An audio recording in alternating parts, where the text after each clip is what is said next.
Welcome to an episode of InRange. This is a very special episode of Gun Rants with Uncle Russell Fagan. Because you're going to give us a gun rant today. Yeah, basically. Okay. So recently in the gun industry news, we heard that Glock is officially discontinuing the Model 34. The Model 34, the venerable 34. Yeah, The long sight, long slide. yeah, not the 17L that they still run in special batches from time to time. Yeah, but yeah. the 34 was the practical, tactical, maximum barrel and slide length model for IPSC and USPSA competition. Got it. And it's one of the pistols I've used primarily over the last 20 plus years in the industry. It's this thing right here. Yep. And that is the original Gen 3 Glock 34. So the main differences between the 34 and the 17 are that it has a longer barrel. It's a 5.3 inch barrel versus a 4.5 inch barrel on the Glock 17. They shipped with extended mag releases, extended slide releases, and a lighter 3.5 pound disconnector versus the stock 5.5 or 4.5, depending on the model. It was really meant for competition. Right. Yeah. But it also gained a lot of popularity with SWAT teams and certain police agencies because of the longer sight radius, made it easier to shoot more accurately. Sure. Plus, people really like the lighter trigger. And there's a couple culturally significant movies, at least one I can think of right now is Man on Fire, where the protagonist used a Glock 34. Okay. So I really liked using the 34 because of the longer iron sight radius and the era of iron sights, and because the slide was the same length as a Surefire X200 and later X300. So if you have a light that sticks out past the muzzle, they tend to get coated in carbon and have to be cleaned constantly. So I used a Glock 34 Gen 3 as my daily carry gun for over a decade with the X300 mounted for that reason. A regular Glock wasn't big enough for you to put in your waistband. You needed something bigger. Well, I wanted a weapon light. That was one of the things, and there weren't smaller weapon lights really available at the time. And having to clean weapon lights constantly, and it's also, if the weapon light's that long, having a slide that's shorter doesn't make a lot of sense. No, it doesn't, because its overall length is the same regardless. Right. So Glock later came out with the Gen 4, and the Gen 4 introduced removable back straps and reversible magazine catches, so you could now switch the magazine catch over. Here? Yeah, and that's a Gen 5, which incorporates some of the features of a Gen 4. Well, it has a removable backstrap, and you can obviously switch the mag release. Yeah. But one of the things about the early 34s that I didn't necessarily like was to keep the slide the same mass as the 17 slide. You'll see there's a window on the top of it. Yep.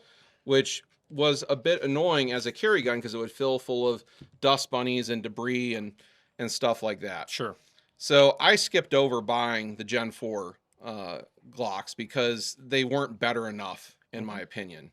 And in the meantime, upgrading Gen 3s to have, detachable mag wells, aftermarket ambi mag release on this one, aftermarket better trigger, aftermarket slide that closed in the top of it, and also removing the finger grooves. I never was a big fan of the finger grooves on the frame. Most people aren't. There's exceptions, but most people aren't. Right. So, although you've replaced so much on this, you have the ship of Theseus question. How much of that at some point is it a Glock anymore? Right. Yeah. So we get to Gen 5, and you'll notice other than laser texturing on this, I haven't changed almost anything. Yeah, you've just left it alone. Because it comes with a mag well molded in. It comes with removable back straps, which I actually like the beaver tail there. If you grip high on the gun, it keeps you from getting slide bite. Sure. No finger grooves. Yep. Closed in slide. And of course, this is an MOS model that came capable of taking optics. And that was one of the things in 2010, I had modified one of my Glock 34s to accept a Trijicon RMR. So you're saying they watched you specifically do this, and they're like, "Wow, that guy's on to something. Let's do this." No, this was you. No, Oh. there's a lot of concurrent evolution. It wasn't you. No. Okay. No, I was one of the earliest people on YouTube using slide-mounted red dots, for sure. So again, you're saying Glock saw you do this, and they're like, "We better make this." I think Glock is very reluctant to upgrade their models and change things No. over time. They've kind of been dragged into the future by their competitors and their customer base. They've been a very conservative company in terms of how they modify and upgrade their guns. Yep. Yes. So part of why I believe they're discontinuing the 34 Mhm. is in the age of slide-mounted red dots is just less relevant. Because the sight radius on the longer slide is sort of not a thing. Yeah, it doesn't matter as much Yeah. anymore. Because people aren't using irons Yeah. anymore. Or plastics, as it may be. Right. Yeah. So I don't have any problem shooting the 34 with an optic. I like the way it cycles, but a lot of people are shooting slide mounted red dots now. They want a faster cycling slide. Yeah. So having a lighter slide, like a 17 length slide or even a 19 length slide, is something some people prefer because running a dot, they can get target to target, shot to shot recovery faster, and so the slide cycling just those hundreds of a second faster back into battery is something they prefer. You want the most violently reciprocating slide possible to impart the most energy into destroying your red dot. Well, fortunately today, red dots are a lot better than those first RMRs I had back in 2010 to 2015 that were breaking once a year. Back in ye olde days, before a lot of you were ever going to watch a video like this, there was an argument between RMR and Delta Point Pro, and RMRs were failing regularly. Yeah. Way back. Right. And there was a whole argument about, no, they're not, but they were. They were. were, and eventually they came out with a Type 2 RMR to address the They failings. fixed it. This is no longer the case. But at one point, the RMRs were not that reliable.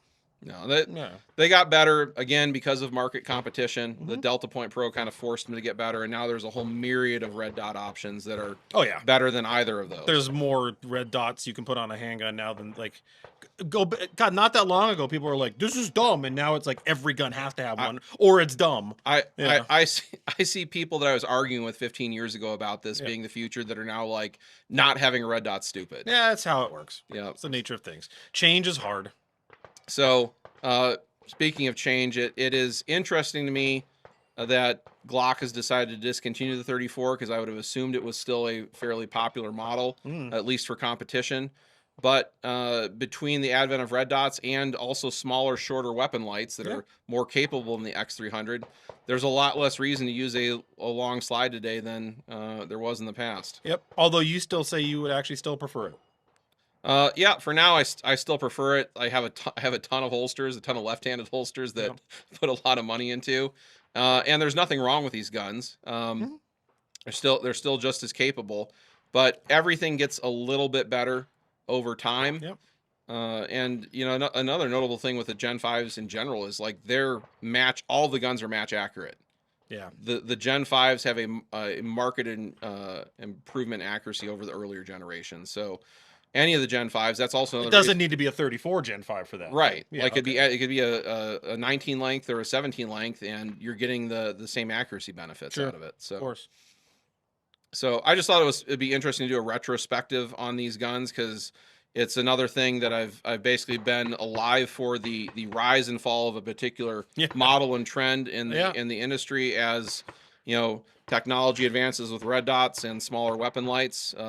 Something that I used for a long time is going to fade out of relevance and no longer produced, and things are going to keep just getting incrementally better, 1% to 2% at a time. It's weird getting old. Yeah, but interesting. So really, I called this a Glock or a gun rant with Uncle Fagan, but really this was a Glock history lesson, not a rant. Yeah, and I mean, you can go in a lot more in depth on all these topics. This is a very general overview of the last 25 years of history. So. Yeah, but I mean, it's interesting. I never had one of these. I was never much. I have Glocks, but I was never a big Glock guy. I just use them. The Glocks to me were just like AR-15s, utilitarian cordwood. Pick it up, put it down, don't care.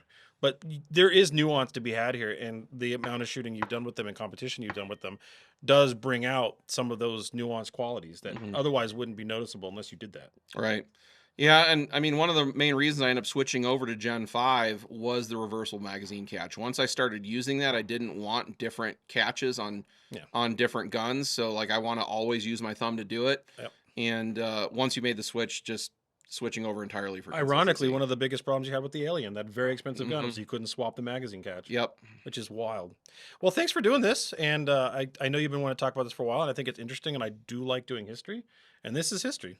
And it's truly history now because it's gone. It's discontinued. Adios, baby. I'll be that guy at the gun show saying, "I know what I got, Sonny." Yeah, I got one of these. You want a Glock 34? I know what I got. Yep. Yeah, no doubt. Oh my gosh.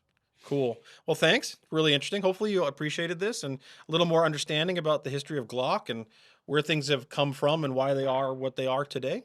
If you like it, patreon.com/InRangeTV. We are demonetized, truly only viewers supported by viewers like you. So we can sit around and talk about the good old days of Glock 34s because that's not what gets promoted on the YouTube algorithm, weirdly. But if you did like it, consider supporting us. Every dollar counts. And if you already are, thank you. Otherwise, hit the subscribe, hit the bell. Don't get your notification, but share with your friends. And thanks for watching.